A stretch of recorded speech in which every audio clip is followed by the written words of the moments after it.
Bien, buenas tardes a todos, bienvenidos.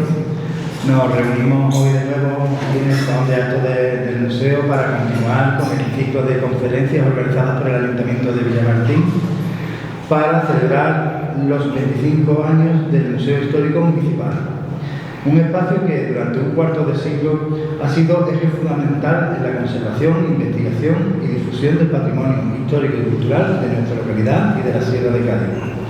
Dentro del ciclo de conferencias para celebrar esta efeméride, tenemos el honor de contar con la participación de Eduardo Mosquera Adel, doctor arquitecto con premio extraordinario, catedrático de la Universidad de Sevilla, coordinador del máster en arquitectura y patrimonio histórico, ha coordinado 3 programas de doctorado, ha sido subdirector general de la Escuela de Arquitectura de Sevilla y ha dirigido por la fecha 31 tesis doctorales. Gracias a su labor se ha conseguido una mayor visibilización del patrimonio contemporáneo andaluz, realizando aportaciones a la progresión de las prácticas patrimoniales. Por lo tanto, nos encontramos ante un reconocido arquitecto y profesor, cuya trayectoria profesional y académica lo ha consolidado como una de las voces más autorizadas en el ámbito del patrimonio y la arquitectura contemporánea, por lo que debemos sentirnos orgullosos y todo un placer de que nos acompañe hoy aquí. Su conferencia, titulada Museo y Arquitectura como referentes culturales, nos invita a reflexionar sobre el papel del museo no solo como contenedor de memoria, sino también como espacio vivo que dialoga en la ciudad, con la comunidad y con la arquitectura como expresión de identidad colectiva. Le agradecemos a todos su asistencia y su constante apoyo a la cultura local y ya le damos la palabra a don Eduardo. Muchas gracias. Yo tengo que usar ambos, ¿no? Sí, ambos, ¿no? Muy bien, pues Ernesto, muchísimas gracias por su amable presentación. Todo lo que ha contado no es más que fruto de la cabezonería, del empeño por querer saber más e implicar lo más posible a muchas personas. Así que buenas tardes a todas y a todos por acompañarme en esta manifestación que será grabada y llegará a más personas. Soy consciente del puente que hay, que acaban de informar que incluso el lunes no hay colegios en Villamartín, con lo cual es un puentazo. Muy bien, quien pueda se va a ir lejos. Bueno, pues animen ustedes, si les ha interesado al final la conferencia, pues a que la visualicen a través de la red, ¿no? Evidentemente. Bien, pues quiero, por supuesto, en primer lugar manifestar mi agradecimiento al excelentísimo Ayuntamiento de Villamartín, a su señora alcaldesa y, por supuesto, a Ernesto, miembro también del equipo de gobierno municipal, ¿no? Del concejal de festejos. Eso es. Esa es una concejalía gozosa y compartida vitalmente por toda la ciudadanía, ¿no? Con lo cual, mucho trabajo. Muy bien. Bueno, pues voy a hacer la exposición. Si les parece, me pongo de pie para que sea esto menos rígido, me ayudo con el puntero y voy comentando. Si alguien quiere decir algo, eso, pues está libre de preguntar o de añadir algo, y esto por qué, tal. Se puede, vamos a hacerlo no muy rígido. Hay mucho material, es mucho material visual para que no se aburran con tantas palabras, y realmente pues voy a ir acompañando con las imágenes al discurso. Y ya digo, bueno, pues espero que no me alargue mucho. Si no me avisas, yo sé que el señor de la batería me tiene que explicar cómo van las cosas, y si eso haré un pequeño receso acuático. Lo que no sé es dónde ponerme para estorbar menos a la visión de la pantalla. Ustedes me dirán. Si aquí, voy a ver si aquí da alcance. Sí, da alcance. Bien, bueno, pues si les parece, me dan ustedes ya la venia, que se dice por ahí. Empezamos entonces. Bueno, la invitación, como hemos comentado, del excelentísimo Ayuntamiento era para que hablara de museos y arquitectura, ¿no? Por lo tanto, hay que felicitar al Ayuntamiento y a la ciudadanía de Villamartín porque este museo cumple 25 años. Y hay que desearle, por supuesto, larga vida. Entonces, bueno, voy a hablar de museos del mundo mundial y progresivamente nos iremos acercando. Nos acercaremos muchísimo, de verdad. Y, por supuesto, pues vamos a hablar de cosas más antiguas, que tienen más de 25, y otras que son muy recientes también, por supuesto, ¿no? Muy bien, pues básicamente son estos 11 puntos, no se los lean todos, se van a cansar ahora mismo, pero bueno, vamos a hablar de un proceso más bien histórico y de cómo están funcionando los museos desde un punto de vista urbano, desde un punto de vista institucional y luego pues cómo están ordenados en el caso español, el contexto español, en Andalucía, y hablaríamos de Villamartín, con lo cual ya saben que tenemos un final próximo. Esto lo pongo así en este orden para que no se me vayan, sino que estén esperando a lo nuevo. Bien, pues evidentemente de los museos podríamos hablar muchas cosas, ¿no? De la Casa de las Musas, podríamos hablar mucho del coleccionismo antiguo, de las personas poderosas que de algún modo aunaban muchos objetos, ¿no? Obras de arte, etcétera. Y bueno, eso viene del pasado, ya habrán oído hablar de los Medici y por supuesto de los papas y de tantos príncipes que le diga. Y claro, entre un papa y otro, el Museo Pío Clementino, en las galerías papales, tardó en constituirse, pero por supuesto había los fanáticos de coleccionar cosas. Las cámaras artísticas, por ejemplo, las Kunstkammern, se dice en alemán, o las Wunderkammern, cámaras de las maravillas. Unos tenían obras de arte y otros a lo mejor tenían objetos científicos, tenían animales raros, disecados, de esto, gallina con 2 cabezas, no sé, y eran lugares muy recogidos para ellos y para sus invitados. Pero va a resurgir la emergencia moderna de los museos cuando empieza a definirse el museo como algo público, y eso va a estar asociado a la recuperación de la antigüedad y del espíritu de lo clásico y la aparición de unas disciplinas importantes. El desarrollo de la estética moderna, Bob Gardner, discípulo de Hegel, va a ser el primer historiador moderno, Finkelmann, con la historia del arte de los tiempos antiguos, de la antigüedad, y va a ser el desarrollo de la arqueología.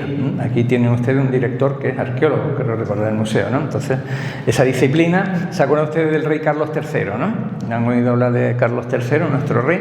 Fue primero rey en Nápoles. ¿Y qué pasó? Pompeya, todo eso, ¿se acuerdan? En las excavaciones empieza la disciplina sistemática y eso empieza a surtir de mucho material, no solo obras de arte, sino también arqueología, luego empiezan los estudios de la antropología, de la etnografía, va desarrollándose.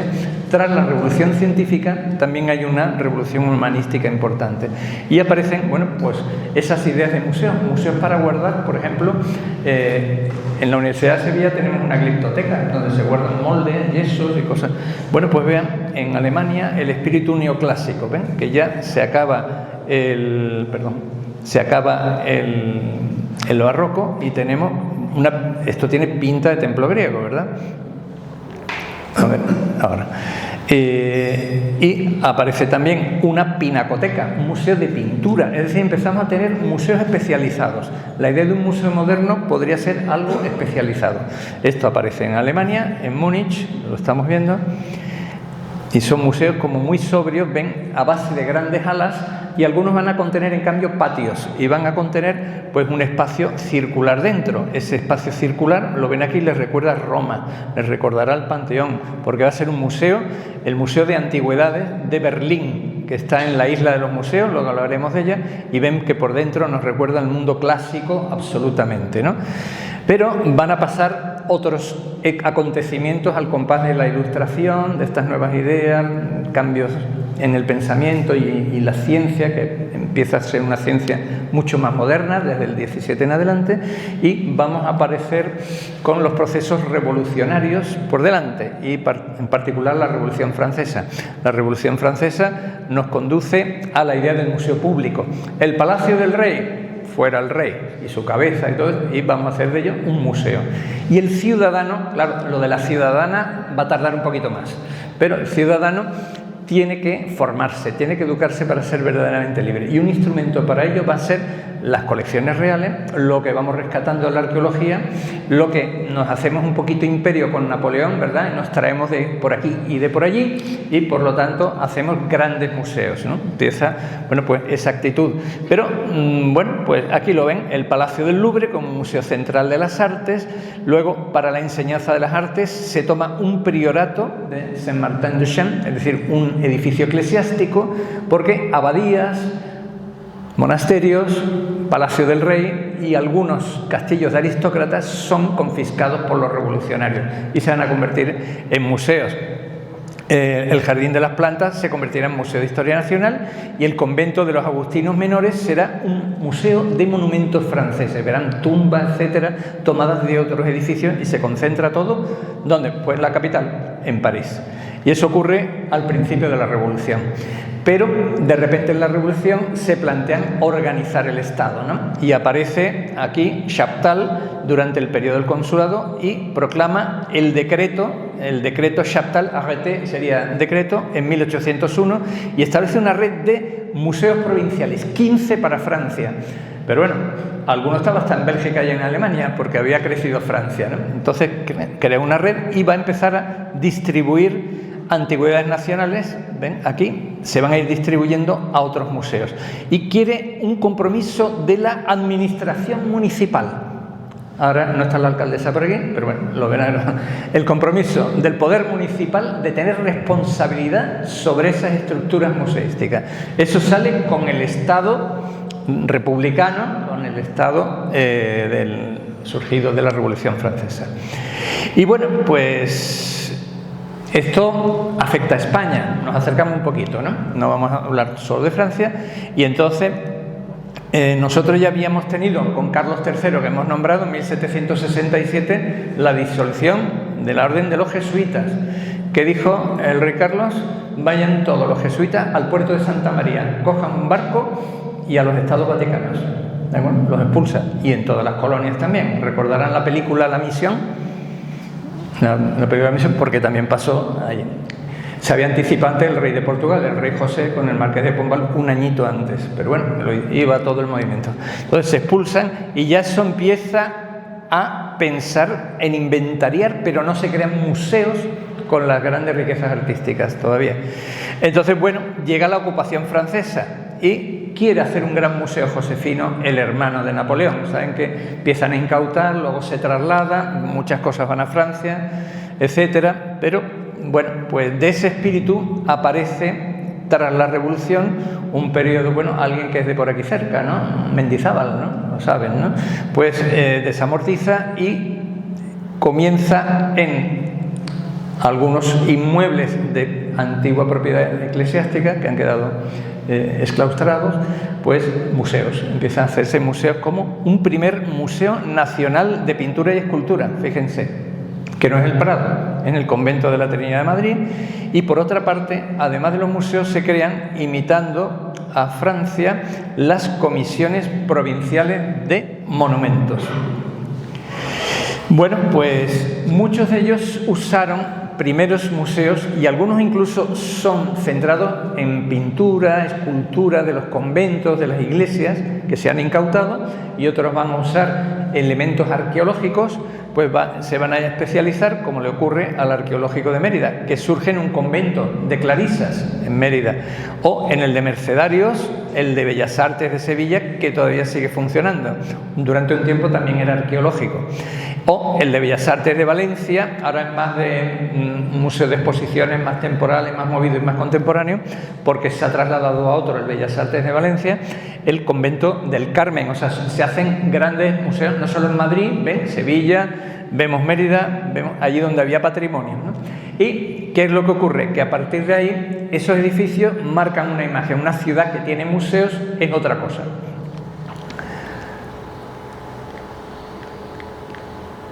A ver si me voy a acercar más. Se ha quedado. Si no me pongo allí y lo paso yo mismo, ¿no? A ver. Ahora. Bien, aquí no tapo, ¿no? Bueno, la cuestión es que tras el Imperio Napoleónico, las naciones que van sobresaliendo finalmente después de aquellas convulsiones tienen sus capitales y las potencian, y un elemento que las potencia es los museos. Ya pasa con las capitales imperiales, ¿no? Londres, Museo Británico, o ya habíamos hablado del Louvre en Francia, ¿no? Pues vamos viendo que ahí estaría, por ejemplo, el Británico, en este caso, aquí. Estamos viendo edificios con grandes alas, con salas que se van recorriendo longitudinalmente en torno a patios y grandes pabellones. Vemos que son todos, bueno, pues edificios especialmente trabajados. Bien, y así se fueron forjando capitales. Las grandes capitales debían tener museos. No estamos hablando de Villamartín todavía, pero las grandes capitales europeas debían tener museos.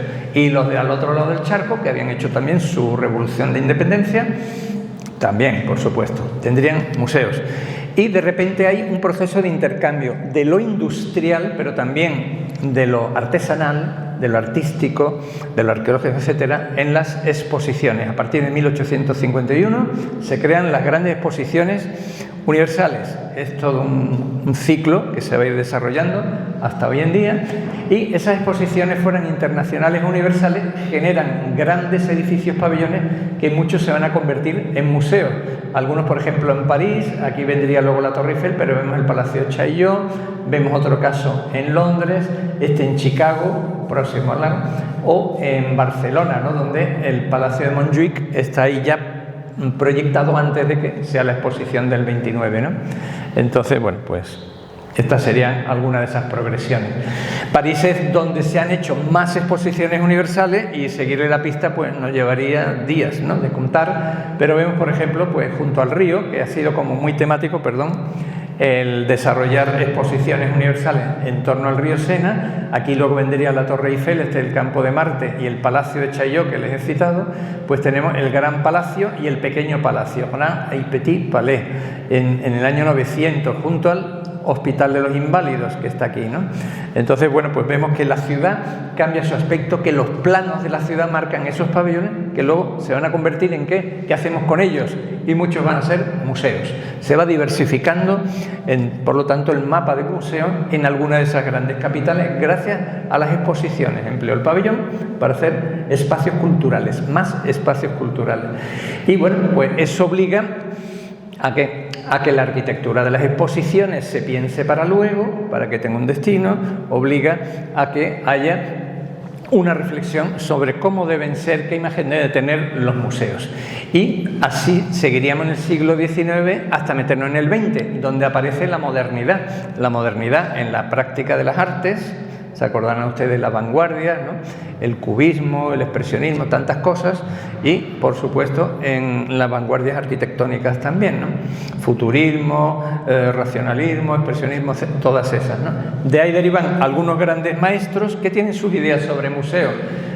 No les voy a entretener mucho, pero piensen en el Museo de Crecimiento Continuo de Le Corbusier. Dice, un museo debe ser, fíjense lo que pensaba ya muy pronto, algo vivo, y por lo tanto no debe ser rígido. Va creciendo en su colección, en sus actividades, en sus necesidades, y entonces pues hace un museo en espiral que podría seguir creciendo, creciendo, creciendo, lo que fuese necesario, dotándolo de un espacio para ello, claro. O otros que trabajan, bueno, pues con la sobriedad del protagonismo de la obra de arte, ¿no? Aquí tenemos una famosa pintura, ¿no?, Pabellón de 1937, Guernica, ¿no?, por ejemplo, ¿no? Y cómo lo piensa o lo reubica, ¿no? Aquí en la idea de museos aparecen muchos otros artistas. No sé si vieron en su día Frank Lloyd Wright, vieron la película El Manantial, que protagoniza Gary Cooper, famoso actor de Hollywood. Era sobre la vida de este arquitecto, Frank Lloyd Wright, y aquí vemos una de sus grandes creaciones que marca en gran medida ese carácter pionero de la modernidad. Pero si nos entretuviéramos, pues museos en Río de Janeiro importantes, de Afonso Eduardo O'Reilly. O sea, podríamos hablar de muchos nombres para cansar a mis alumnos, por supuesto, y no les voy a cansar a ustedes con ello, pero bueno, nos quedamos con Wright, por ejemplo, y un museo que es una referencia mundial, ¿no?, que es el de Guggenheim, el de Solomon Guggenheim en Manhattan. Esto es el largo de la Quinta Avenida, pegadito al Parque Central de Nueva York, el Central Park. A la derecha está el parque y a la izquierda está el museo. Allí hay otro, el Metropolitan también. Y lo vemos aquí, que es, bueno, pues un museo de Wright, han visto los año 43, durante la Segunda Guerra Mundial se empieza a trabajar sobre él. Y bueno, pues este museo donde manda el espacio. ¿Y qué es lo que estamos aprendiendo? Que aparte de muchas salas, que hemos hablado de salas, de patios, de portadas, de cúpulas, etcétera, el protagonismo de las personas viendo el arte. O sea, como aquello es una ciudad tan densa y de tráfico, que el museo sea un lugar de encuentro, que la gente contacte con la obra de arte de otra manera. Tienes que hacer tu pequeña procesión y cada vez se va recorriendo, van variando de una manera. ¿Qué hacemos? Conceptos flexibles, fíjense, conceptos, eso es muy difícil en los museos, pero algunos arquitectos se metían en ese lío. Y bueno, desde arriba hacia abajo y al contrario, ahí tienen la vista, ¿no? Discípulos de estos arquitectos modernos, hemos hablado de Le Corbusier, que hacía en espiral, pues por ejemplo, un museo para arte y pintura modernas en Brasilia, que es una ciudad absolutamente moderna, la capital de Brasil, ¿no? Que en los años 50, con el presidente Kubitschek, pues quiere tener un ideal de urbanismo, de arquitectura moderna, y plantea esto. Claro, es una forma geométrica absolutamente simple, fíjense, comparada con la solemnidad de otros museos, y dentro pues hay un poco de lo que hemos visto, ¿no? Estas pasarelas, estas rampas, incluso por fuera, esa manera de entrar que aparece, ¿no? Pero la modernidad también de repente se encuentra con que tiene que lidiar con la historia. Yo no puedo hacer una cosa ahí sola, aislada, como yo quiero, sino que también tengo que complementar algo que ya está establecido. Este es otro desafío. Entonces vemos las ampliaciones de museos existentes. La Universidad de Yale se funda en el siglo XVII, al final del XVII, la más temprana, en Estados Unidos, pues tenía un museo y en una galería de arte. Y hay que ampliarla, y ven la obra recién hecha de Louis Kahn, de un arquitecto especialmente renombrado. Aquí ya la vemos con las obras de arte, vemos cómo queda dispuesta. Es esta ampliación que, claro, por aquí se ve como un edificio moderno, pero que está perfectamente trabado y penetrado con la galería, que es de arquitectura tradicional, de esto que llamaríamos historicista, ¿no? Evidentemente esa arquitectura es del siglo XIX, ¿no? Entonces casó ambas cosas, ¿no? Supo casar un edificio histórico que se conservó con uno que le resolvía nuevas necesidades. Y esta es la idea, saber resolver nuevas necesidades. Tenemos un castillo en Verona, Romeo, Julieta, ¿se acuerdan, no? Y muchas obras de arte, escultura medieval, ahí había que meter escultura medieval. ¿Y qué hacemos? Pues el castillo puede usarse para eso, ya no tiene sentido defensivo, etcétera. Entonces el Castel Vecchio, el castillo viejo, viene un arquitecto italiano que se llama Scarpa, Carlos Scarpa, diríamos Carlos Zapato, traduciendo, ¿no? Y nos hace este magnífico, en este magnífico castillo. No se nota mucho porque él por fuera no lo toca, quiere ser intenso por dentro. Fíjense la entrada, que es un arquito gótico, esta es la entrada por un lado y esta es la salida. Estos son detalles de una especie de tribuna, balcón. Luego él diseñó para cada obra de arte una peana distinta, para presentarlo de una manera. O sea, trabajó muy íntimamente con la dirección del museo, con los museólogos, ¿no? Y hace lo que se llama la museografía, cómo presentar las cosas de una manera muy cuidada. Él era un gran diseñador, era arquitecto y diseñador. Trabajó mucho con la Olivetti, le hizo grandes locales a la empresa Olivetti. ¿Saben? La que hacía las máquinas de escribir. Esa es. Y bueno, pues aquí tenemos arte medieval. Y dice, ¿dónde mejor enseñar escultura medieval? En un castillo medieval, lógico. Cuadraba perfectamente. Aquí tenemos, bueno, pues como él hace cosas de hormigón y de modernas insertadas allí, y aquí una escultura medieval. La vemos aquí más para que no nos olvidemos del castillo. Se va entendiendo el hilo, ¿no? Y ya el paisaje de Verona y un poco, pues, no son los ladrillos ni las mamposterías de aquí de Villamanrique, pero bueno, vamos viendo un poquito, ¿verdad?, ese trabajo con otros materiales. La arquitectura en aquellos años 59, 73, que hacía cosas de hormigón, cosas metálicas, hacía arquitectura moderna, las viviendas ya eran modernas, pero había quien sabía trabajar los materiales tradicionales, sacarle partido a esas cosas, conservándolas, pues esa era una nueva tarea que había que hacer. Y bueno, eso derivó de personas que trabajaban como muy honestamente y muy estrechamente con esos edificios dando pie a unos museos que han sido una referencia para todos.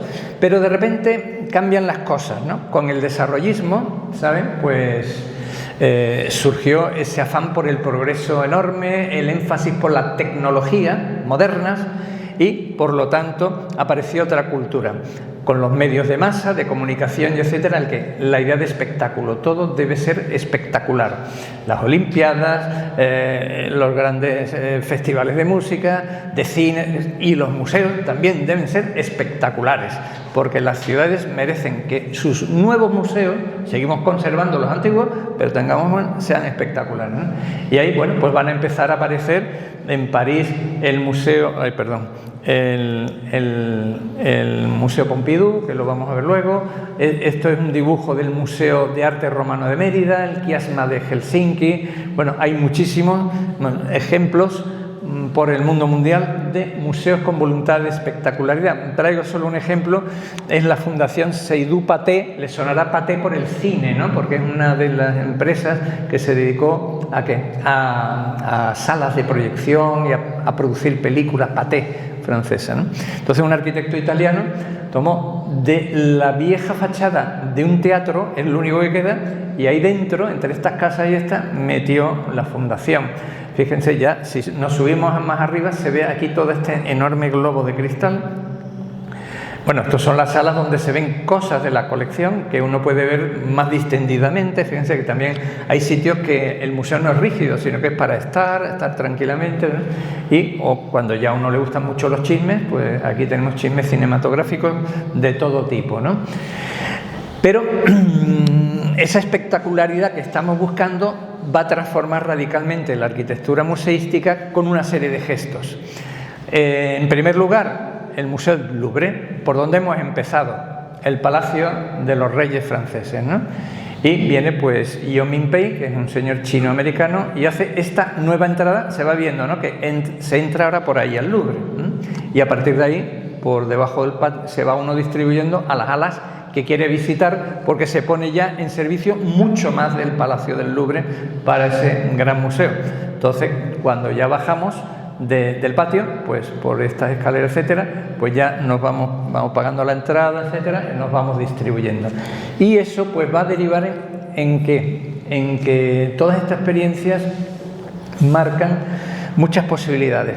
O retoco algo el edificio y cambio su orden, o le añado una ampliación que puede parecerse o no a él, o compito con la misma, lo divido en varios museos distintos, un museo de museos, va teniendo diversas unidades, empiezan a aparecer muchas fórmulas, muchas opciones para ello, ¿no? Entre las algunas, aquí hay museos de Alemania, en Inglaterra, que es el Museo Británico, cambia de repente de aspecto, o en Holanda se le añade, fíjense, este aditivo, ¿para qué?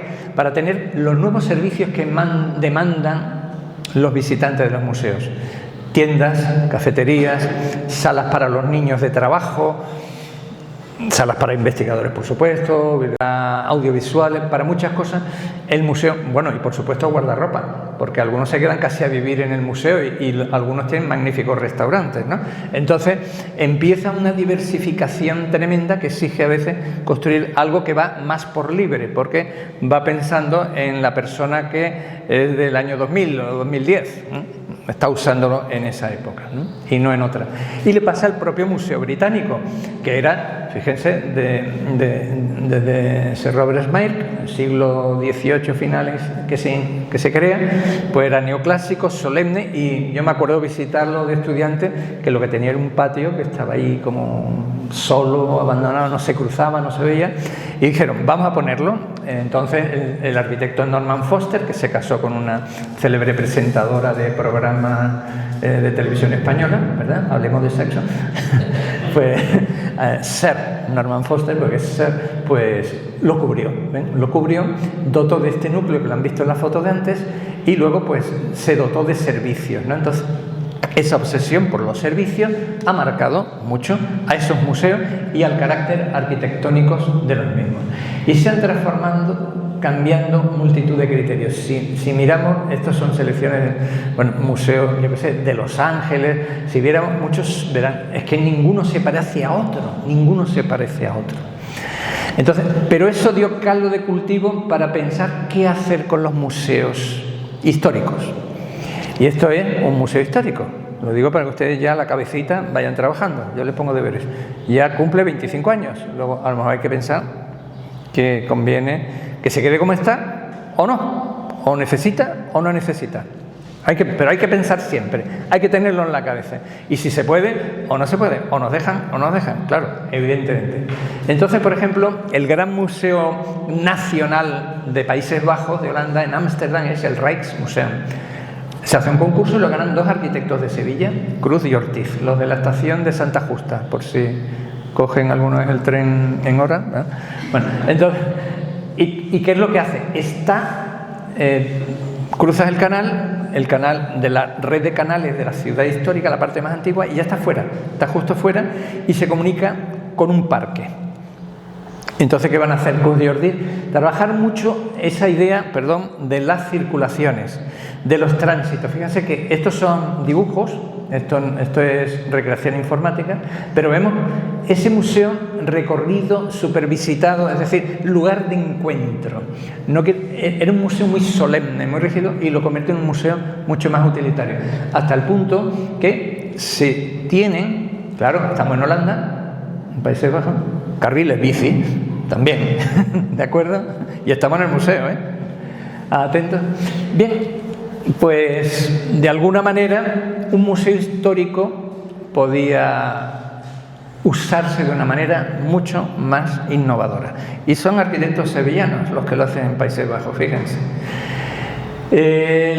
Los clásicos museos, ¿se acuerdan de Cluny? Que lo comenté al principio, se convierte en Museo Nacional de la Edad Media, sigue usando una estructura religiosa, permanece ese espíritu de que edificios pendientes, edificios que deben de tener un destino digno, pues acojan el museístico, ¿no?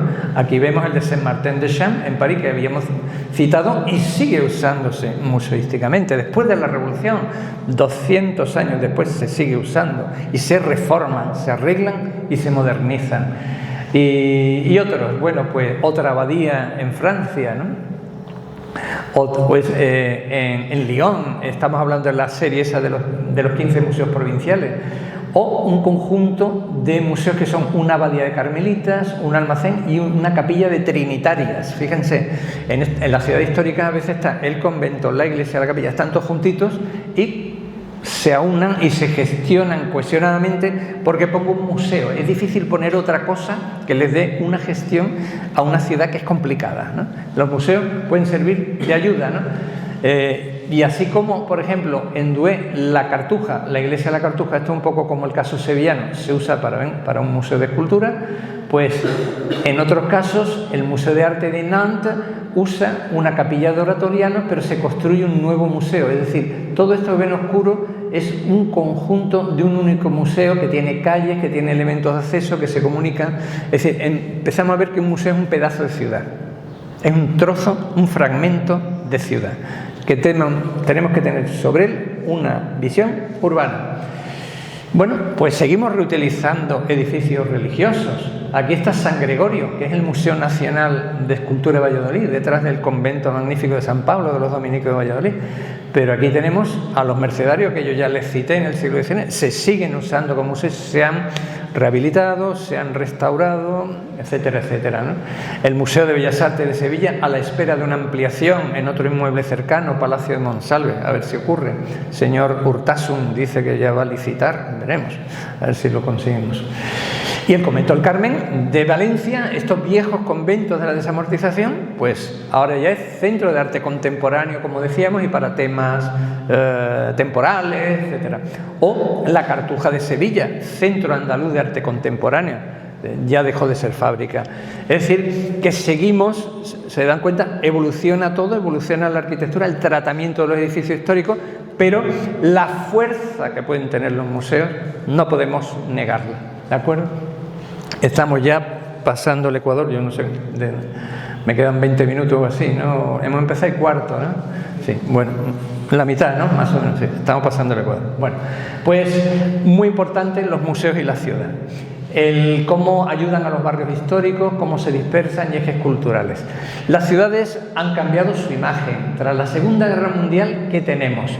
La cultura se ha democratizado, ya no es elitista, ya no es de los aristócratas, del alto clero, de las personas muy ilustradas, ya debe ser para toda la ciudadanía. Y por lo tanto, las políticas públicas, no está la señora alcaldesa, pero el señor concejal lo sabe mejor que nadie, destacan en ellas las políticas culturales.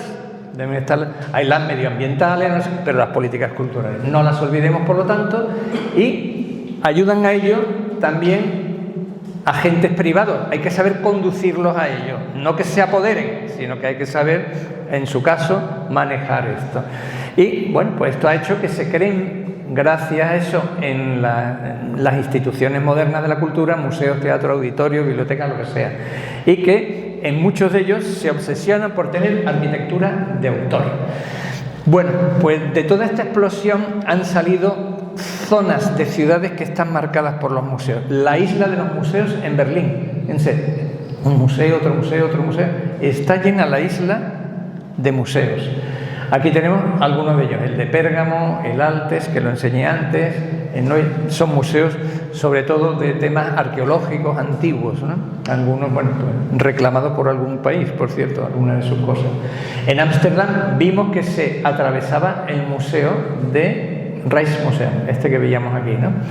Y luego hay más museos allí. Vemos las nuevas arquitecturas para un museo como es el Stedelijk o el del famoso pintor Van Gogh, ¿no? Están todos juntos, los tres están muy cerquita. Luego tenemos un área que es de 3 magníficos museos. En Viena tenemos otro barrio, así se llama, el barrio de los museos de Viena, a partir generado por el Gran Museo de Historia del Arte de Viena, ¿no? Claro, otra ciudad imperial, ¿no? Podríamos decir. O en España el Paseo del Prado, ¿de acuerdo?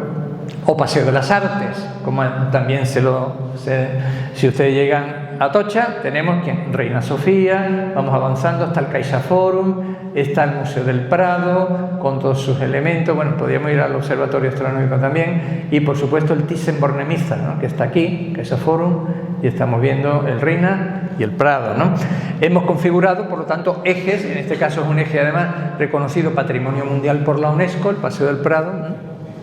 Que tiene una estructuración museística muy poderosa, ¿no? Bueno, y la verdad es que la arquitectura museística con esos arquitectos procura tener una imagen poderosísima, muy atractiva y que los distinga. Y entonces Renzo Piano y Richard Rogers, en la época del presidente Mitterrand en Francia, hacen una de esas primeras obras. Se la dedican al anterior presidente que lo fallece, Pompidou, ¿no? El Centro Pompidou, que ahora está reformándose. ¿Por qué? Porque los aislantes ya no se llevan con los mismos materiales hoy en día, ¿vale? El amianto, entonces está cambiando, va a ser una obra de años, de 3 años por lo menos. Y tenemos otra obra también emblemática 20 años después en Bilbao, ¿no? Guggenheim, ¿no? Aquí tenemos el barrio donde se va a implantar que era un sector de antiguo mercado. Fíjense el pedazo de obra que se hizo para construir el mismo. O la ría de Bilbao, como estaba antes, que era un espacio industrial con mucho abandono y que se va a cambiar, sobre todo en este sector, va a evolucionar mucho al ubicarse la obra de un arquitecto canadiense, Frank Gehry, ¿no? Que es, bueno, pues como una más del Museo Guggenheim, ¿no? Que tiene otro, tiene en Venecia y tiene 2 en Nueva York. Tiene el que le hemos enseñado y otro que tiene más cerquita, más hacia el downtown, hacia el sur de Manhattan, ¿no? Bueno, pues no les voy a hablar de esto porque todos tienen referencias del mismo, ¿no? Evidentemente. Bueno, aquí ya luego es que aparece el que nos construye también en Sevilla, y aquí el arquitecto argentino César Pelli.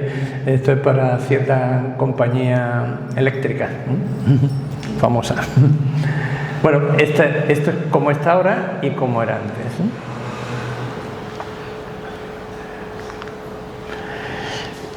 Hay otras opciones. Santiago de Compostela, que es una ciudad culturalmente importante, relevante, su camino de Santiago ya nos lo está diciendo, tiene o una manera de actuar con un arquitecto portugués Sobria, junto a un antiguo convento, Bonaval, o hace este centro con el señor Fraga, hizo con un arquitecto norteamericano esta obra muy complicada de gestionar, está como muy fuera de escala, también a veces la ambición pues hay que saberla medir. Entonces, desde la modestia y la adecuación de o sea, en una misma ciudad pueden ocurrir modelos de gestión diferentes sobre el museo. Aquí yo creo que lo van a tener controlado, aunque hagan más museos, que no lo sé. Bueno, de hecho, esa proliferación de museos ha conducido a que se produzcan ejes y distritos culturales. Ejes, calles, hemos hablado del Paseo del Prado, por ejemplo, ¿no? Y tenemos también zonas como la de la Milla Milagro de Los Ángeles, o esta de Atlanta, donde la Coca-Cola, que tiene un área de museos y de museos ampliados. Fíjense, en Atlanta se les quedan chicos los museos porque acumulan muchas obras de arte moderno sobre todo, ¿no? Bien, pues y luego pues se han creado campus museísticos también para formar artistas, para hacer acontecimientos creativos, culturales, etcétera.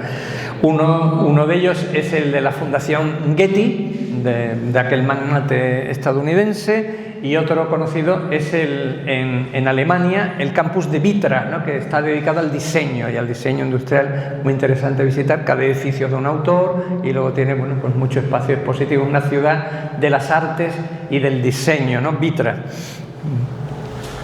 Y bueno, pues hay quien, ahora que está de moda desgraciadamente esto del Golfo Pérsico, pues en Abu Dhabi querían hacer este inmenso complejo museístico, ¿no? Aquí lo ven. Y muchos de estos grandes proyectos, megaproyectos, estaban llevados por Star Architects, que son arquitectos estrella, los más famosos, como el señor Norman Foster, que hemos hablado antes, Frances Nubel, japonesando, Gehry, Bilbao, ¿no? Hemos dicho Frank Gehry, o la fallecida ya Zaha Hadid, que nos ha dejado también magníficos museos, ¿no? La arquitecta iraquí, de origen iraquí. Bueno, y esto ha llevado a que haya museos que han estallado en su poder y en su presencia y dan marca de arquitectura y de diseño, ¿no? Y bueno, pues entre ellos están, ¿qué marcas tenemos de museos? Guggenheim, la Tate, la Thyssen, la Picasso, el Hermitage de San Petersburgo, de Rusia, el Pompidou, el Louvre, ¿no? Ya lo sabemos, ¿no? Y claro, pues así, el Guggenheim, pues tenemos Nueva York, tenemos Venecia, y tenemos aquí con el perrito, con Papi, tenemos el de Bilbao, ¿no? Y el Tate de Londres, pues empieza por ser un edificio neoclásico sobrio y va teniendo, pues la primera esta, ¿no? Pero va teniendo otra en una industria de Londres, se va a Liverpool, se va a St. Ives, este es británico, muy british, pero tiene muchas sucursales. O el Louvre, que se va, aparte de lo que hemos visto antes con la pirámide, se va a Lens, en Francia, o a Abu Dhabi, donde hemos dicho, ¿no? Y queremos tener un Louvre en Abu Dhabi, nos lo pagamos. O San Petersburgo, pues tenemos un museo ruso en Málaga, porque Málaga es ciudad de museos, no lo olviden. Y aquí tenemos Thyssen en Madrid, en el Palacio de Buenavista, Marqués de Buenavista, arreglado por Rafael Moneo, el del Museo de Mérida. Y tenemos también el Carmen Thyssen en Málaga, ¿verdad? Iba a ir para Sevilla, pero no les convenció. No lo consiguieron. La Junta quería ponerse y se fue a Málaga. Y claro, en Málaga es que además está el Museo de Picasso, que es de donde nació, pero claro, primero teníamos el de Barcelona y el de París, en el barrio del Marais, ¿no? Es decir, que tenemos una marca a veces de museos que actúa internacionalmente, nos une, ¿no? El Pompidou en París, en Metz en Francia, pero también en Málaga, tenemos un pequeño Pompidou al lado del puerto, ¿no? Y bueno, en España estamos creando nuevos museos. Pues sí, estamos creando nuevos museos cada cuanto, siempre que podemos. Muchos de ellos han surgido de las exposiciones internacionales, muchos de ellos. Está el de Barcelona, Montjuïc, esto es en Sevilla, la Plaza América, que tiene 2 museos, Bellas Artes de Bilbao. Comentaremos algunos. Este es un típico museo franquista al lado de la ciudad universitaria, el Museo de América, bueno, ¿saben? Y claro, por supuesto, hemos tenido ejemplares, ¿no? El Museo Nacional de Arte Romano de Mérida, o por irnos a otro punto, un museo etnológico, el de los Molinos, del río Segura, en Murcia, ¿no? Por ejemplo, y también es una obra magnífica de arquitectura. Restaura los molinos y pone todos los servicios arriba, como un pequeño pobladito pequeño, con todos los servicios. Está muy bien. Claro, Guggenheim y tantas otras cosas están allí. Y bueno, ¿qué podríamos destacar? Bueno, principalmente que estos museos se les obliga, y aquí yo ya miro al señor concejal, a un mayor desarrollo de la gestión. Hay que gestionar más. Y el papel de la mediación con la sociedad, con quienes pueden producir arte, con quienes tienen capacidad de ayudar y cooperar. Eso es complicado, ¿no? Y por supuesto que no menosprecien la utilidad de que tenga una arquitectura buena, no que sea muy chillona y muy, bueno, si es chillona y a la gente le gusta que sea chillona y atractiva y contundente, pero que sea una arquitectura razonable, porque debe estar casada con la colección permanente y con el recorrido temporal, etcétera, que pueda haber, ¿no? Evidentemente. Y bueno, pues estos casos de renovación, está el Museo del Prado, que ha tenido miles fases en su historia, ¿ven? Que ha ido creciendo desde Juan de Villanueva en adelante, le han ido haciendo cosas, pero que luego, pues con Rafael Moneo, en 2001 al 7, creció aupándose al monasterio de los Jerónimos, donde se casaban las niñas bien de Madrid, ¿no? Entonces, bueno, pues pega ese salto. Fíjense, un museo que está abajo, pero también está arriba. Lo digo porque aquí estamos arriba y abajo, ¿verdad? Esto es importante, ya seguiremos luego con ello. Y bueno, pues que ahora se va a convertir en un campus, es decir, esto es como las universidades, que tienes aquí ingeniería, aquí derecho, aquí filosofía, aquí matemáticas, ¿no? Pues igual, tiene salas, tiene espacios museísticos, y el último lo va a hacer el señor Foster, que seguimos hablando del señor Foster, y que va a hacer, que es el antiguo Salón del Reino, ¿no? Este de aquí. Aquí vemos, bueno, pues cómo va a ir creciendo, ¿no? Ya ha crecido el Casón del Buen Retiro, ¿se acuerdan el lío con el Guernica? Todas estas cosas, que luego fue al Reina Sofía. Y aquí imágenes, pues de que ya el claustro de los Jerónimos es parte del museo, o le hago una puerta escultórica. Ahora la entrada es por aquí, no es la antigua entrada del museo, evidentemente, y tenemos edificios para infraestructura, o sea que tiene muchas caras un museo, y es el mismo museo, es todo un campus dentro de una parte de Madrid. El Arqueológico Nacional es otro que ha cambiado bastante, del complejo de Biblioteca Nacional y Arqueológica y Museo Arqueológico, con Juan Pablo Rodríguez Frade, que también ha trabajado en el Museo de la Alhambra, en Granada, por ejemplo, un arquitecto que trabaja mucho con el Ministerio de Cultura, y que ha reformado, le ha dado otro aire, la verdad, tiene otro funcionamiento mucho más claro, más sencillo, más accesible. Como museo arqueológico le ha dado bastante la vuelta a ese viejo museo, ¿no? Yo creo que tiene bastante acierto. Y bueno, aquí tenemos otro caso distinto, que es el del Bellas Artes de Bilbao. Yo puse esta foto y fíjense que se hace en el año 38-45. Esta es una de las mejores pinacotecas de España, con el Prado, con el Bellas Artes de Sevilla. Esta es una magnífica pinacoteca. Y de repente cambia en el 63-70, en pleno franquismo también, sigue creciendo, le hacen otra ampliación de arquitectura muy moderna, fíjense, en esa época, y luego en los años 70 y 80 lo renuevan, y luego todavía en 2001 lo va creciendo. Fíjense que tiene mucho terreno y sigue creciendo sobre sí mismo, siempre con un aire moderno, hasta que el señor Foster otra vez aparece y lo va a ampliar. Están ya trabajando en ello. Si usted mira en la web de este Museo de Bellas Artes, verá su presupuesto. Y su presupuesto tiene 3 columnas que terminan en la misma cifra. La misma cifra pone el Gobierno vasco, la misma pone la Diputación Foral de Vizcaya y la misma pone el Ayuntamiento de Bilbao. Se ponen de acuerdo, claro, hay un partido que controla las 3 instancias, pero bueno, da un poco de envidia que se pongan de acuerdo, porque la lucha en los museos andaluces con el Ministerio, no quiero decir, y ahora que hay elecciones me callo, pero bueno, imagínense. Bueno, el IBAM de Valencia también es otro que también surgió en la democracia, con la Generalitat Valenciana, importante, de arte moderno, y ha ido ampliándose, ¿no? Está cada vez más apretado, ¿no? Ven que está ya llenando el solar. Hubo un proyecto de añadirle algo por un grupo japonés, pero que nunca se ha realizado. Pero bueno, es una muestra de crecimiento interesante.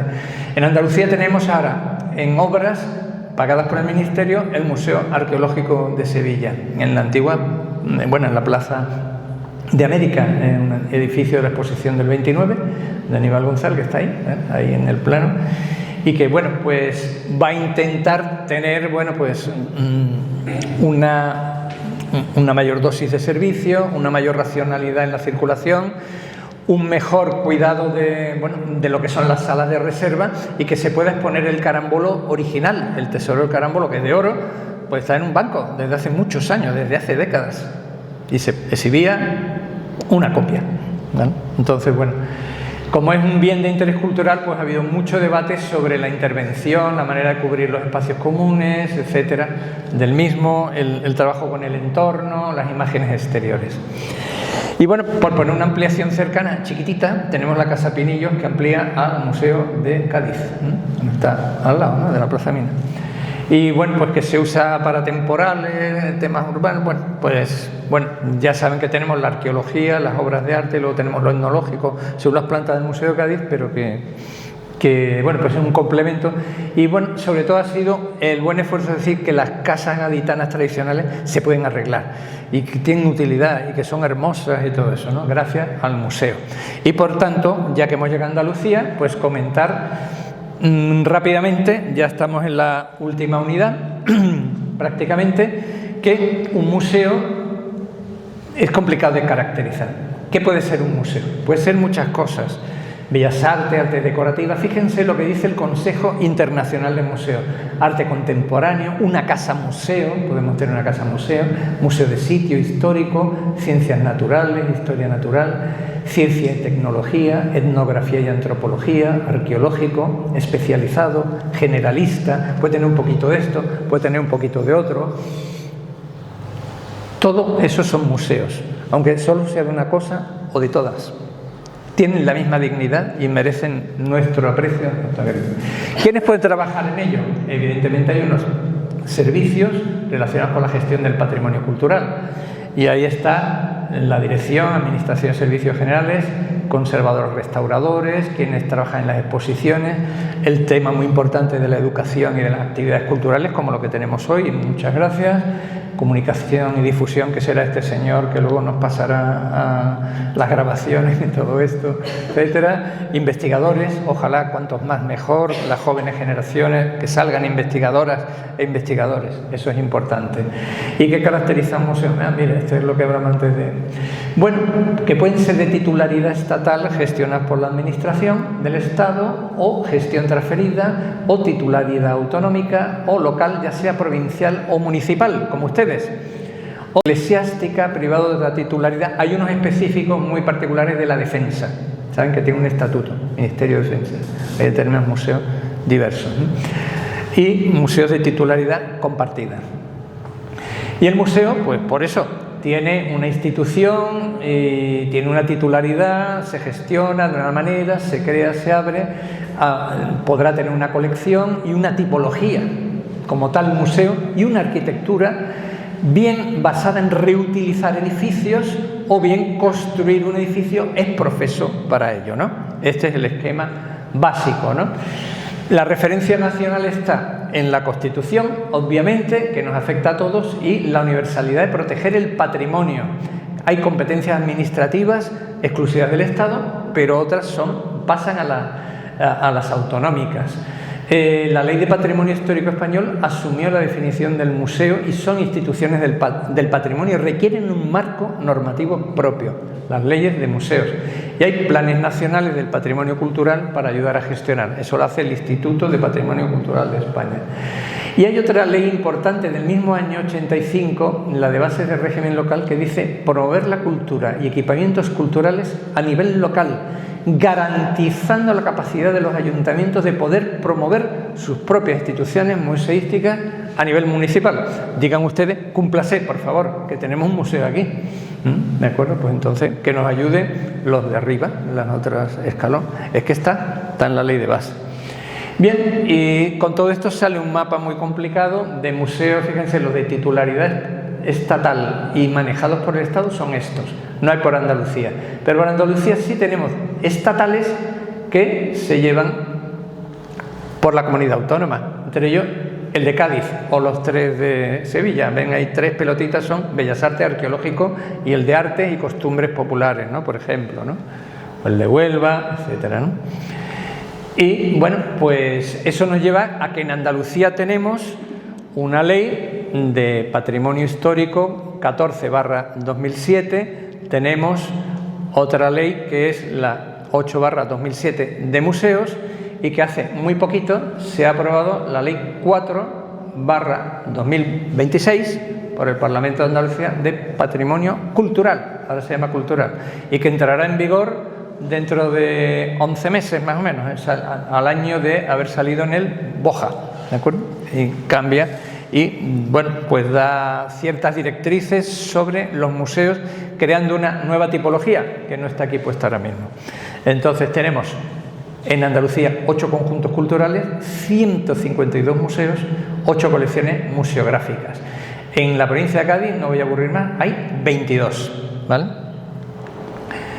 ¿Y de qué van estos museos andaluces? Pues de arqueológico, bueno, lo ven todo, Bellas Artes, Casa Museo, Centro de Interpretación, de sitios, muy parecido a lo del ICOM, realmente cumple mucho todo esto. Hay una cosa interesante que dentro de lo etnológico y etnográfico, textiles e indumentaria, pues bastante reiterado, ¿no? Y nos lleva a que son instituciones, la ley, hemos dicho, la 8/2007 es la todavía vigente, pero hay algún reto que va a tener con lo de los espacios culturales en cuanto entre en vigor la nueva, y que a lo mejor quieren crear ustedes espacios culturales. Y bueno, pues se define lo que es el museo y la colección y cómo se crean, todo este tipo de cosas, y que no es un museo, y ahí aparece definido: biblioteca, archivo, filmoteca, etcétera, etcétera.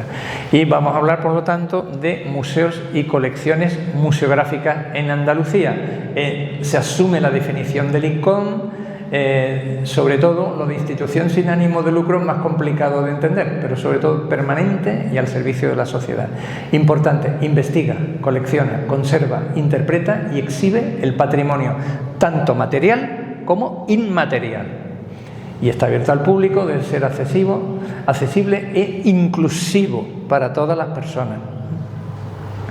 Y bueno, participación de las comunidades, es importante que participen las comunidades, etcétera. Educar, disfrutar, reflexionar, intercambiar. Y esto da, pues, que hay museos y colecciones museográficas que no tienen el nivel por administrativo, organizativo, etcétera, para tener la categoría de museo. Digamos que tiene un conjunto de bienes patrimoniales, pero que todavía no alcanza a esa definición. Las instituciones, por lo tanto, ahora mismo son archivos, bibliotecas, centros de documentación, museos. Luego hay conjuntos como la Alhambra, como la Alcazaba de Almería, etcétera, etcétera, parques culturales que no se han desarrollado todavía, enclaves, que hay bastantes, enclaves arqueológicos o monumentales, igual que hay conjuntos arqueológicos o monumentales. En conjunto arqueológico Bailo Claudia, ¿no?, en Tarifa, ¿no?, por ejemplo, que se lo conocen bien. Y bueno, pues de esa idea de red de espacios culturales que se creó y no se ha desarrollado, se ha metido en la ley, creo recordar, ¿no?, la de concepto de espacio cultural. Bueno, y con eso hay unas bases de datos que ustedes pueden consultar: colecciones museográficas y de museos y centros de arte. Hay unos buscadores, hay unos portales, y es simplemente echarle un ratito a eso, ¿no? Como se va a grabar, pues en la pantalla lo van a tener, se puede mirar, pero vamos, está bastante accesible todo esto. Y claro, Museo Histórico Municipal de Villamartín. Prometo acabar en los 5 minutos que tengo. Entonces, bueno, sabemos que se crea en el año 98, se incluye en la red andaluza de museos a partir de ese momento, y tenemos los 25 años, ¿no? Por eso, pues, están ustedes interesados en estas cosas. Y se ubica, hemos dicho antes, lo de emplear edificaciones preexistentes, lo que era un centro cultural que luego asumió otros usos, etcétera, ha tenido una vida más o menos lineal, a veces más complicada. Desde los años 60 que se proyecta, y aproximadamente en el 73 por ahí debió entrar en servicio, ¿no? Su autor, y como está aquí en la exposición, no me voy a entretener, no sabe que está todavía puesto aquí, es Pablo Fábrega Roca, un arquitecto sevillano. Y bueno, si nos vamos al directorio de Museos y Colecciones de España del Ministerio de Cultura del Gobierno de España, pues sí, hay un Museo Histórico Municipal de Villamartín. Aparece, está identificado en ese directorio. Imágenes, no sé si esas dos fotos estarán por aquí, es posible, pero estamos viendo un poco esos atributos colectivos. Hace ya casi 40 años, una compañera mía que está por aquí y yo participamos con 2 compañeros más ya que están jubilados, nosotros todavía estamos al pie del cañón, aunque ellos hacen cosas, evidentemente, felizmente, en una petición de la Junta de Andalucía, que era revisar si había arquitectura importante en España desde la Guerra Civil para acá, porque parecía que todo acababa en la República, que luego no se había hecho nada de arquitectura moderna y en relevante, y nos dijeron, bueno, llevarlo hasta nuestros días. Entonces fue del 36 al 86, 50 años de arquitectura en Andalucía. Y a los 3 arquitectos más jóvenes, el otro era más mayor, nos tocó la provincia de Cádiz, nos tocaron las costeras. Y entonces, pues, va por provincia, son 600 edificios de toda Andalucía, y la provincia de Cádiz es la tercera más representada, y hay 46 en localidades de la provincia, y como va por orden alfabético de municipio, la V es el último que aparece, lo vemos aquí, la página completa. Esta es la página completa y aquí vemos la imagen con la fotografía de Fernando Alda, me parece que era, Centro Cultural de Villamartín, y el dato, situado parque, y bueno, algunos datos sobre todo de arquitectura brutalista, de la presencia del hormigón armado, y esa palabra que a veces habrán oído ustedes hablar de brutalismo, esto que se volvieron bestias los arquitectos, pues no, simplemente es del francés béton brut, que significa hormigón armado, o sea, hormigón visto, a la vista, como el ladrillo visto, ¿no? El hormigón visto, pues que querían ser sinceros enseñando la propiedad y la cualidad del hormigón o del metal o del material que utilizasen. Era un poco acabar con el artificio hipermoderno de esos edificios blancos, perfectos, e ir un poco a la materia.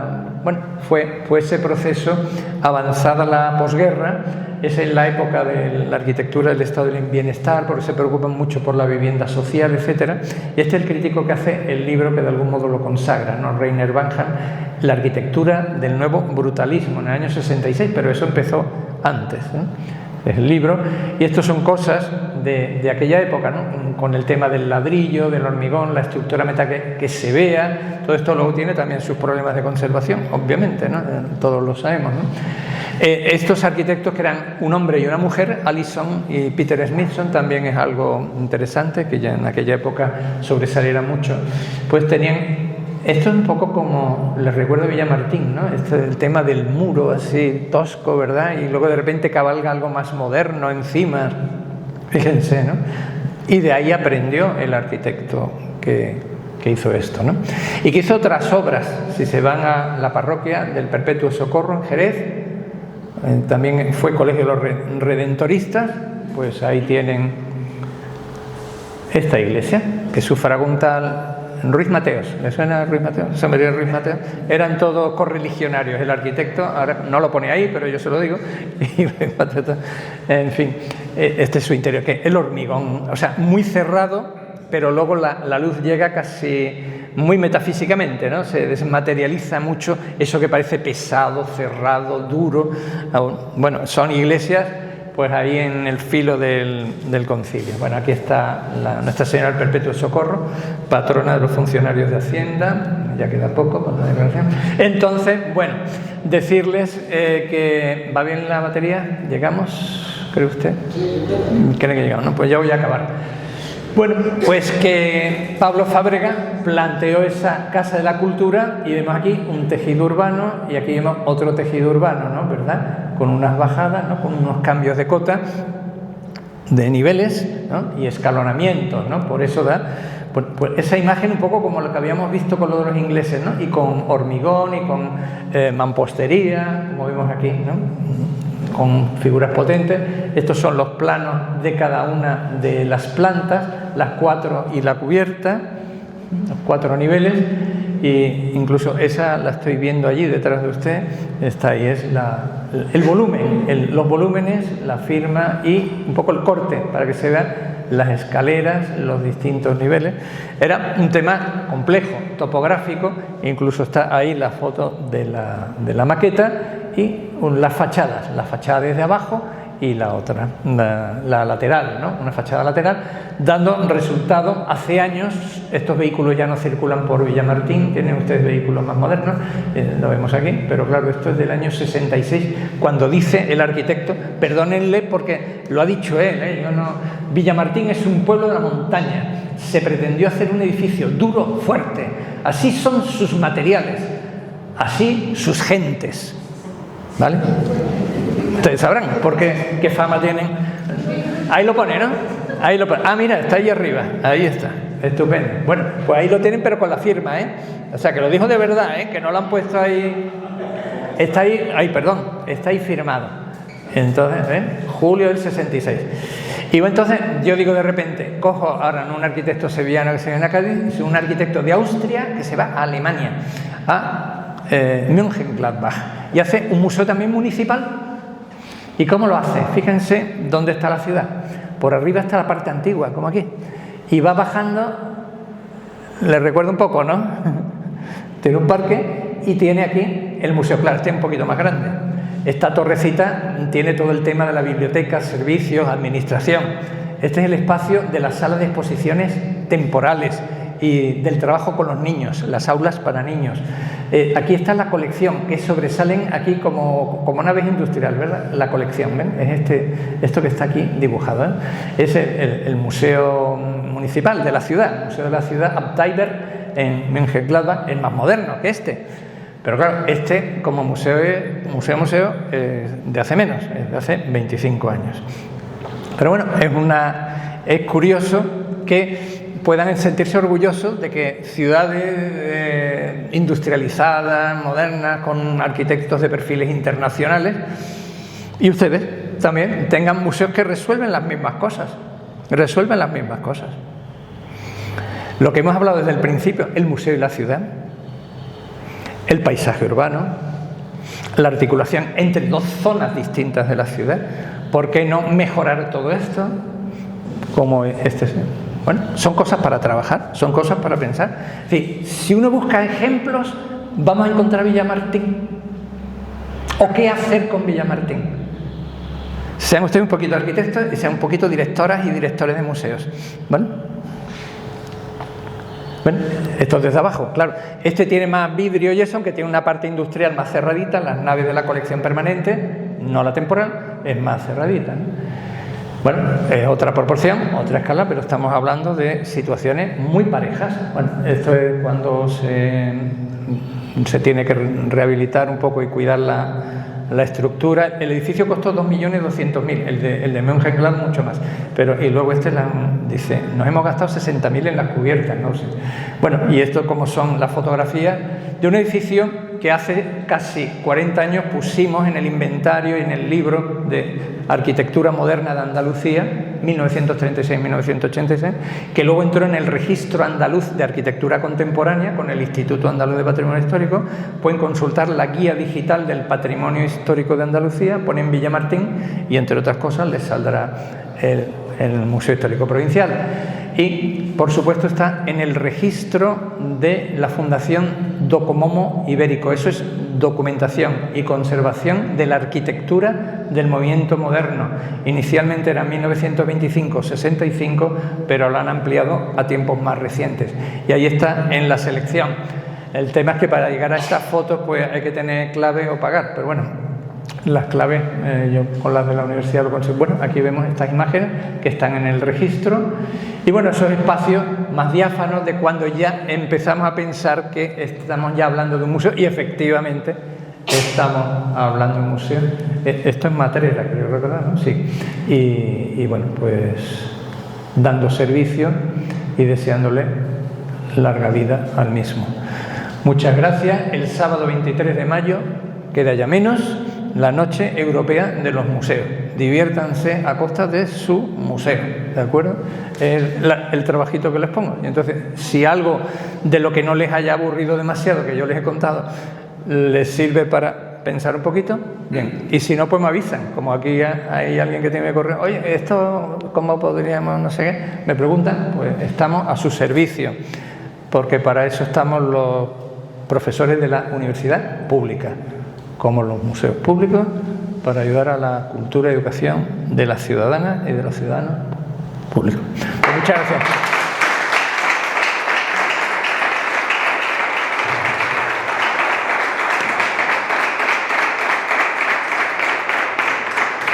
Pues no sé, me alargo. Uy, me pasa 5 minutos. Perdón. Bueno, no sé, si les parece ya, o más informalmente ahora cuando bajemos, comentar cualquier cosa, pues eso. Pero, ¿tenéis alguna duda? O, bueno, son muchas ideas, pero hay que decir muchas cosas para que alguien pueda tener de dónde conectar, ¿no? Buscar las conexiones. Y eso, pues larga vida al museo, que a ver si cuando cumpla los 50, pues yo no... Pero bueno, al que le toque que cuente más cosas de cómo ha ido este museo y cómo están otros museos, y aprendamos de otros museos. Bueno, pues hablamos más informalmente si quiere, y pues muchísimas gracias por la atención, el seguimiento, que ha sido impecable por su parte. Bueno. Buenas tardes. Adiós.